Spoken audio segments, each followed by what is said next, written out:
Twitter baru aja merilis fitur yang bernama Collab Tweet atau sebutannya Co-Tweet. Ini baru aja rilis di minggu kemarin, yang mana ini ya kurang lebih sama kayak Instagram, itu fitur collab bareng sama usernya, user lain maksud gua. Jadi kalau misalkan lu nge-tweet, lu ngajak orang buat collaboration bisa aja. Ya kurang lebih sistemnya sama kayak Instagram. Cuman yang lucu mau tau gak di sini apa nih? Apa Kan tuh? Twitter suka blunder ya. Jadi blunder berdua ntar. Betul lihat ya. juga, iya. Tapi fitur ini menarik banget, apalagi kalau di penggunaan tweet itu kan lu bisa aja nge-share kayak awareness dan juga branding bareng-bareng ya. Jadi nggak cuma satu orang yang dikredit atau nggak cuma satu orang yang mention, yang mungkin itu ya nggak bareng lah ininya awarenessnya ya. Tapi ini gue juga suka lah fiturnya. Mungkin kalau Gary pengguna Twitter nantinya bakal menggunakan. Gue sih enggak ya. Oh iya. Gue jujur enggak. Gue kayak agak useless. Karena gini, kalau di Twitter nih, misalnya Twitter lu.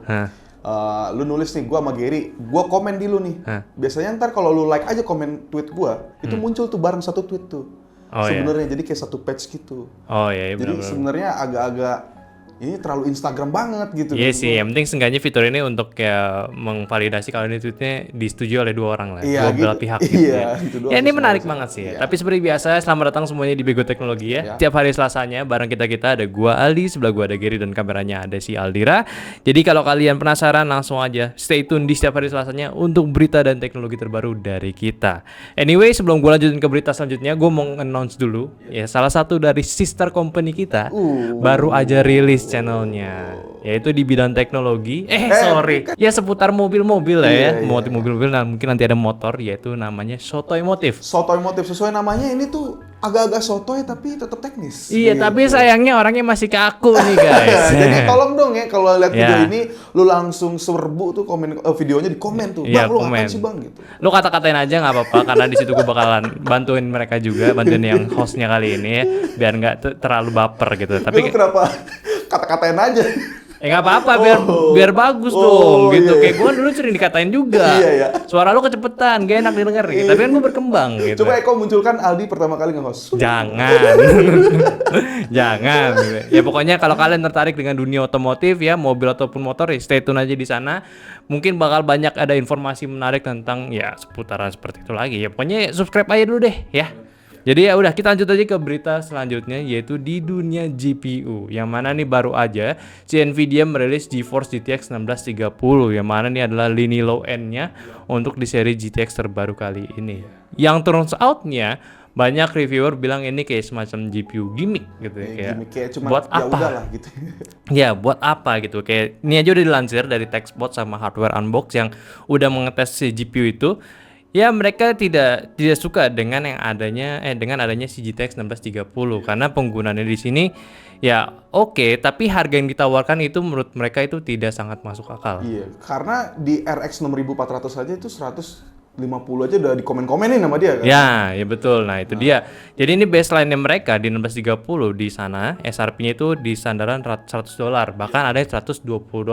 Yang mana ini tipis-tipis sama GTX 1650 yang punya performa lebih baik gitu ya. Dan ini pun juga diperkuat dari pengetesannya mereka dari berdasarkan price to performance atau lebih tepatnya price to per frame-nya. Ini yang GTX 1630 memiliki price per frame-nya ini cukup tinggi, yaitu di $4 per frame-nya. Yang mana tuh ini sangat parah sebenarnya ya. Yang ini tuh kalau misalnya kita bandingkan dengan 1650-nya mereka, itu cuman di 3,4 $an lah, lebih murah. Atau kalau dibandingkan dengan kompetitor si RX 6400-nya itu cuma di $3,33 doang. Ini jauh banget ya, peningkatan hampir $1 untuk di 1630, yang mana nih ya harganya tuh terlalu overpriced untuk sebuah lini GPU terbawah gitu. Bahkan yang kalau nggak salah ada yang dual fan-nya itu $200 ya. Nah itu dia. Makanya kan kalau semakin yang kayak OC-OC-an atau yang dual fan itu jadi kayak buat apa gue beli ini gitu. Mending lu beli yang naikkan aja. Siapa gitu. yang ingin OC 1630? Iya. Ya walaupun kalau dari performa gue lihat di situ mereka ngetes semua game rata di 12 yang GPU bone-nya ini rata-rata dapat di 30 FPS, yang mana ini masih di skala playable ya. Oke lah untuk AAA ya. Ya oke lah gitu ya, walaupun sekarang kan standarnya udah 60 FPS ya. Cuman untuk 1630 ya oke. Cuman ya balik lagi, ya orang nggak suka dong dengan seperti itu. Apalagi dari spek basisnya pun yang selain dari performance tadi itu udah memiliki kuda core yang cuma 500 poin doang, 500 kuda doang.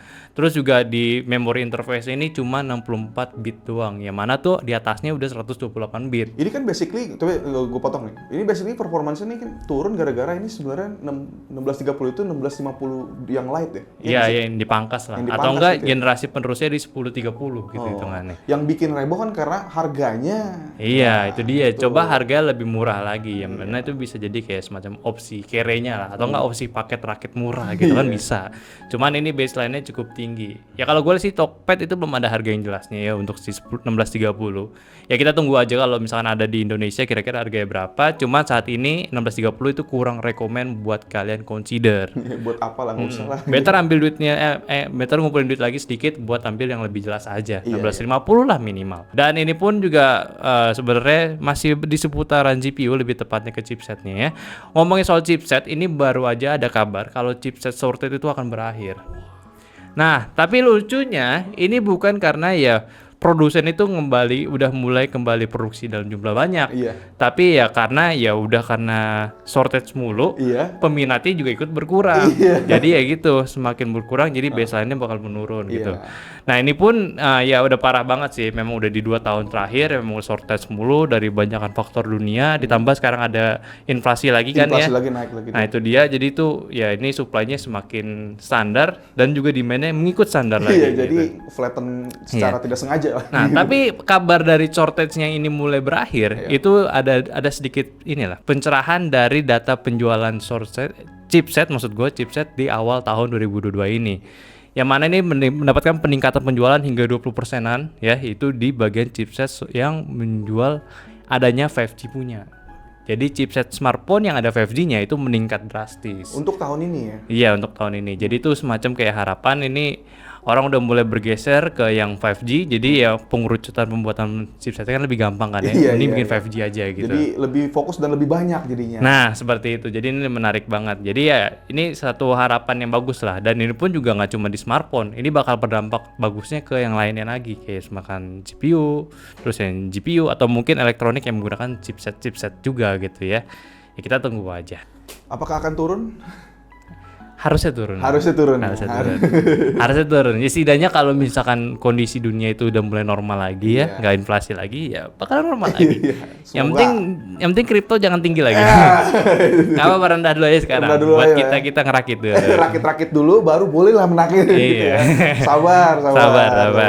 Ya udah itu dulu untuk berita mingguan kita kali ini, karena ya itu sih 3 berita yang sangat menarik buat kita sampaikan kepada kalian. Tapi kalau kalian pengen berita teknologi lainnya yang terupdate juga, bisa aja follow ke StekoBuild di Instagram ya, karena mereka itu sering menyajikan berita internasional, teknologi yang terbaru juga dan terlengkap juga. Internasional juga sih sebenarnya. Ya betul sih ya. Iya. Jadi kalau kalian bosen dengan berita-berita Indonesia yang kebanyakan julid, ya bisa aja follow StekoBuild buat teknologinya. Oke? Buat nambah wawasan juga. Nah, itu yang penting ya kan. Iya, benar.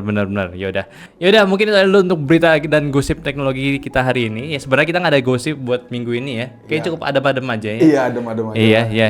Jadi ya udah cukup untuk beritanya kali ini, dan minggu depan bakalan ada berita bagus lainnya. Diharapkan seperti itu ya. Tapi jangan lupa juga untuk follow sosial media kita juga di Instagram, Facebook, dan TikTok. Tentunya juga di Discord yang semua link itu ada di deskripsi. Dan terpenting juga follow second channel kita yaitu di Soto Emotif. Untuk informasi otomotif terbaru dan terkini atau mungkin tips and trick buat kalian yang pengen beli mobil. Iya. Dan hostnya tuh baik kok. Ya baik, cuman karena mereka masih kaku, ya coba kalian ya komen-komen aja, bantu support mereka biar makin berkembang lagi channelnya ya. Dan mungkin itu aja dulu untuk kami dari hari Selasa ini. Jadi sampai jumpa di Bego Teknologi minggu depan. Bye bye.